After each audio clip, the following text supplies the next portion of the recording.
So I hope you have your microwave meals and drinks ready. I know a few of the panelists have got their drinks. I've got my usual bitter, and I believe Chris has got the same food on the menu as myself this evening, which is a packet of Pringles.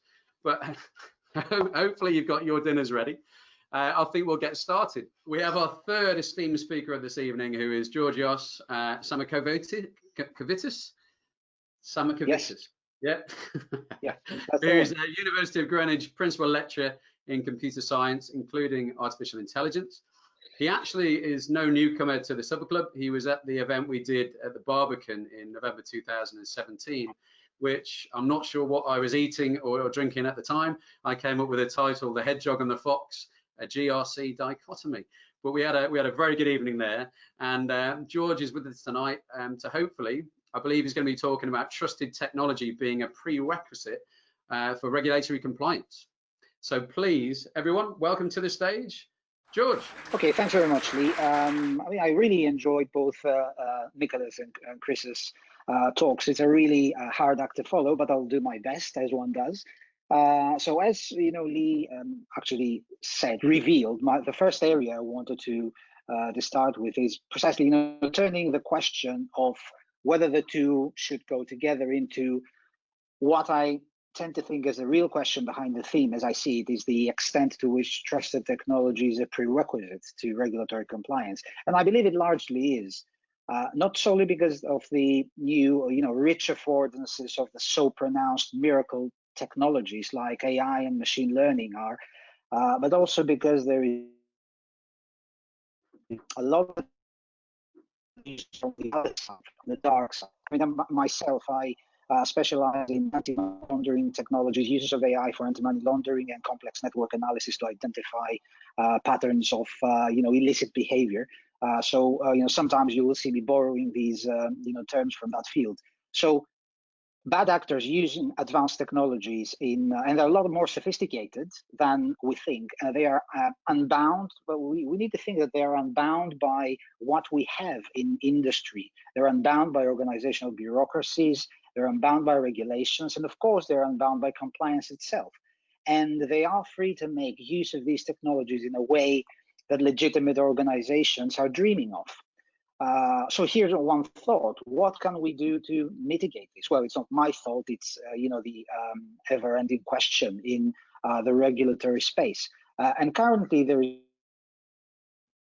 a lot of work on these lines carried out in FinTech, RegTech, to that direction.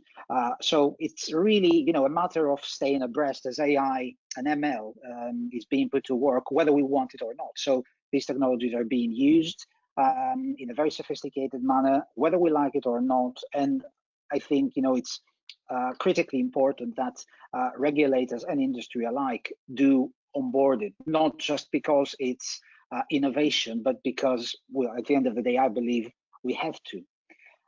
Given that most of what we are speaking about is technology and what we call data-driven models and so on, I'd like to start with my usual opening disclaimer, which is two parts. The one is that of the motto of garbage in, garbage out, that any model is as good as the data you feed into it. There is to leverage the right data.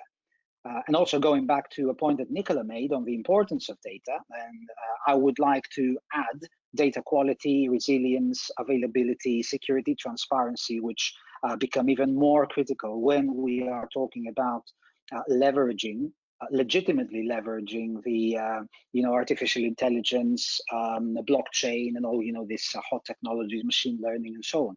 The second part of my disclaimer is that I think we always have to remind ourselves that technology is about, in these fields, is about decision support. It's not about decision making, at least as we define it now. So I'll talk about, of course, later about certain aspects that may get us to think closer about how close we may or may not be to delegating decisions to machines. So at the moment, to stay decision support, not decision making, and that any model is as good as the data you feed into it.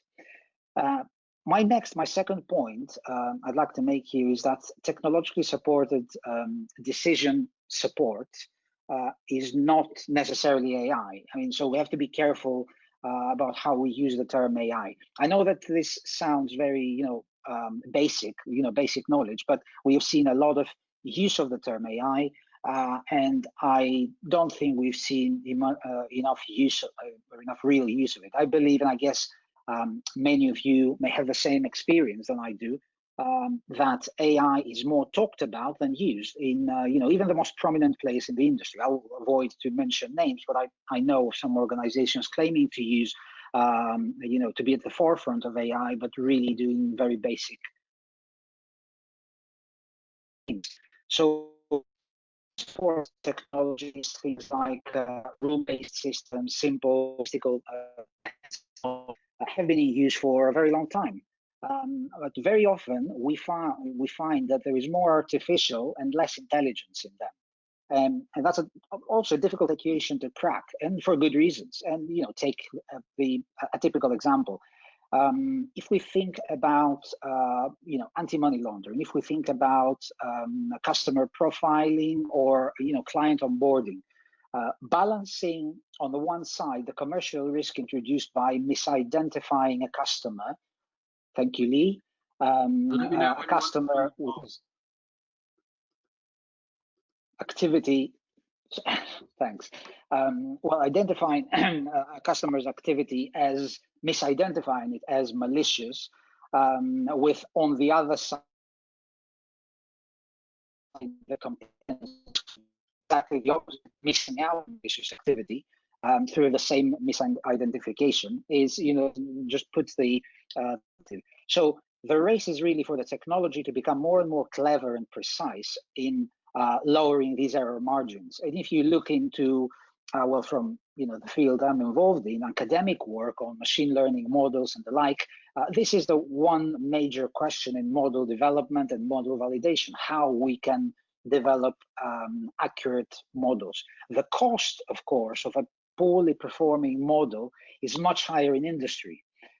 It's not an experimental environment, so the cost can be huge. It can be disastrous. So again, I see a lot of justification behind the disbelief of to the again so proclaimed miracle technologies. Which gets me, and that's before. Where pertinent questions arise, as the question of what we call AI explainability. This is known as, there is this term called explainable AI, it's nicknamed XAI, and again, there's tons of research around that. What that is what that relates to is how we can have efficient models that are also, that we can also explain how they work and what they're doing. And this is easier said than done. So that aside, the motivation for developments in XAI is precisely the need to strike that balance that I mentioned between efficiency on the one hand and compliance on the other. So, for instance, that a black box model turns out a solution, even when it's more frequently right than wrong, does not make that model operationally useful. A lot of these terminology we use for certain machine learning methods like neural networks. And that, again, is for a good reason. Regulators often require industry to be able to support their decision models with explanations of why a model makes one decision or another. This may change in the future, and as technology becomes more efficient and as explainable AI comes to the fore and more research is done, but the equilibrium here is very sensitive. It is about balancing between making the right decision and knowing why the decision is right. And I think more importantly, about knowing why things have gone wrong when they do. So yet another theme for debate is how do regulators and industry value explainability versus efficiency? And where is the right balance?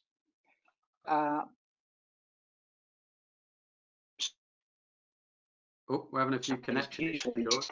Compliance to regulators. Can you hear me? Yeah, I think hopefully everyone's been following, but it's cut in and out a couple of times and freezes now and again. But yeah, please carry on. I think we've still got 5 minutes left, and we've got some good questions coming in. And if you want me to run the poll, just let me know. But yeah, it just flickers now and again, but we'll stick with it. Yes. Yeah, I mean, yeah, feel free to pop out the poll. It's all right. Yeah. So I'll do that now. Yeah. So what I was actually looking at is, if we were to accept that AI is useful in supporting compliance to regulations, what is it adding and why, and who's verifying they're doing what they're supposed to be doing? So we talk of AI and other hot technologies. Block, but what can you do in compliance? Well, most of us know that there's a starting from understanding patterns of behavior and activity that is otherwise hardly visible. So anti-money laundering is an example. Identifying and redefining in a dynamic way typologies of such activity. So, for example, see classifications of fraud. So use cases are endless, and we can all think of many business processes that can benefit from more data-driven insights. If we take, for example, blockchain and smart contracts, there is a lot of promising work in the RegTech area to embody or encode rules into what we call self-executable scripts to verify or manage compliance. We have also to think that these technologies are already used for what we call regulatory arbitrage, which is the avoidance of regulatory jurisdictions that can be automatically identified and favor. And of course, there is these are very young technologies, and the concerns are great. I mean, if you think the Law 2.0 debate, the code is law debate, raising the question of how much of the rules, thank you. Thinking of how much of these rules can be safely delegated to automation and so on. So that brings me to my final point, which is about, well, whether regulation is a blocker of technology and AI, and whether it's a blocker for AI in particular, but whether it's a blocker of technology. And that's very relevant to what Chris was talking about. I'll start from something good about the FCA. If we take the FCA as an example, I think we'll be able to say, no, it's not a blocker. The FCA has made it very clear from the beginning that innovation should not be impeded in technology and other fields of its remit, and for that it should be at level 39 and regulatory sandbox initiatives and so on. But if we look into the broader picture, I think there's a natural conflict, for want of a better term, between regulation and innovation. The very fact that the law is reactive, and in many ways it has to be, is the starting point. On the other hand, innovation is by nature about leveraging uncertainty and creating the bulk of its value in the more loosely regulated spaces. So regulators have an extremely difficult task there, not stifling innovation, but developing a safe, ring-fenced framework for profitable business, and to do so while guaranteeing security and integrity. And I also think that we need finally to add in the equation new trends and data about data and its governance. So the ever-increasing need for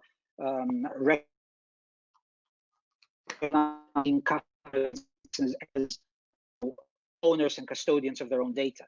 There are privacy-aware technologies which are being democratized currently and given to the end users. And this step is necessary, but this does not necessarily make easier the work of industry or the work of regulators. So perhaps moving towards regulation as a service or privacy as a service is the right direction to go. And this is, very largely happening in FinTech, where there is a redefinition of services and the reintermediation, just as Chris has said, where a new FinTech ecosystem is being created and supported. So in this area, there's the slicing and redefinition of the services, supply and value chains, which create more space for innovation, while also not impeding the regulators to operate, at least as well as they used to. So I know I may have offered more questions than but this is the point. So AI, machine learning, blockchain, smart contracts, and other technologies, I think, can do very much to support compliance. And, in the same ways they can do a lot to evade it. And that's me. Brilliant, thank you, George. And I don't know if you saw the results from the poll were 63% were 10% or less, and we had 11% more than 50%. So I don't know if that was in line with your kind of expectations on that. It was with mine. I thought it'd be higher than on the 10% or less box. And there was, and somebody actually messaged before saying, I need to work on my jokes. I'm glad they thought it was a joke, but because they're not going to be pleased with this next breaking news, which is Microsoft have sacked their journalists in favour of a fly. I think that's meant to say in favour of AI, sack that robot. But we're moving on from that quickly, right? But we got a couple of questions for you. So one is coming from Gareth Pugh, actually, which was, what do you think the first major fundamental AI change will be in the financial services? Has it happened, or is it going to happen soon? Right. I'm not sure. Anyone can put a crystal answer ball this question with certainty. Yeah, well, I mean, my crystal ball says that a lot of it started happening. I mean, there's a lot in on the back of your joke. Actually, there's a lot in chatbots and automation in the natural language processing, which is doing pretty well. I mean, if you think of certain of the bigger financial services firms using it not only for customers, for customer facing applications, but also for communication. Lost you. Within their tech support. Oh, you break it up a bit, George. The AI is not working on your laptop. I think we lost you completely now, and I had a really good question for you. Are you back? Am I still there? Oh, you're back now. You're back now. I am. You broke up a bit then. Yeah, I am. So yes, I was saying, natural language processing. I think it's good. We have a lot. We have a lot to see. I think there is a lot to see in the compliance and anti-money laundering space, but that requires collective intelligence. That requires sharing, data sharing, or even what we call data-less, information-free. I am back. I'm going to try and get one more question, hopefully, before your camera freezes again. But it came in from Andrew Churchill, actually, and this is going to be. He's put some big words in here, which is not what you need when you're trying to read many letters on your laptop. Given the opportunity for FinTech TPPs to become an obfuscation tool for money laundering, how do you see tech ameliorating this threat?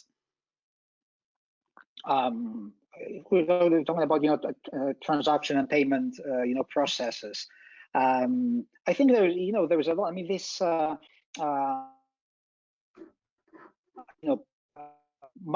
this as a service model of any AI as a service, AML as a service is, I think, a powerful actor in that new fintech ecosystem. It can do a lot, and it can do by offering onboarding services for areas which we are currently now not dealt with by specialists. They're dealt with by specialists within the organizations, but we're talking about moving this onboarding, privacy, anti-money laundering, fraud detection as bespoke services, not bespoke for one particular customer or another, but bespoke for the entire ecosystem. So yes, I'm very I'm very optimistic about that. Brilliant. I think there's plenty more as well for you, George, which we'll add to the Q&A session after. But thank you very much for your great talk. And there was a few. Hopefully you stayed with that conversation, and there was a few technical issues which we managed to get through, which was good. Yes. So yeah. Well, no. I blame Sky for that. But yeah, do that. Let's blame them. I'm not with them anymore, so let's blame them.